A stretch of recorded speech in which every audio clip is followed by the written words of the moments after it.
कोयना म्हणलं की लगेच आपल्याला आठवतं सातारा जिल्ह्यामध्ये कोयना नदीवरती असणारा अर्वाचीन महाराष्ट्राची भाग्यलक्ष्मी म्हणून ओळखलं जाणारं कोयना धरण.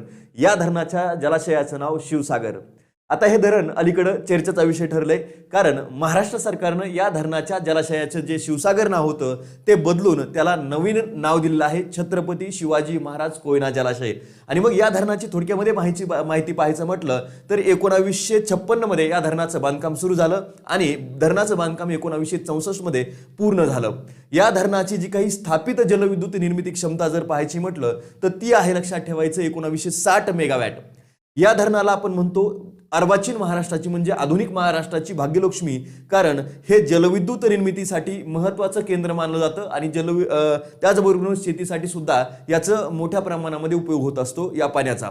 आता तुम्हाला कमेंट बॉक्समध्ये सांगायचं आहे की सातारा जिल्ह्यामध्ये असणारं हे जे काही अर्वाचीन महाराष्ट्राचं भाग्यलक्ष्मी म्हणून ओळखलं जाणारं धरण आहे, या धरणाचा अर्वाचीन महाराष्ट्राची भाग्यलक्ष्मी असा उल्लेख कोणी केला होता? अशाच माहितीपूर्ण व्हिडिओसाठी चॅनलला सबस्क्राईब करा आणि व्हिडिओ आवडल्यास लाईक आणि शेअर करायला विसरू नका. Thank you so much.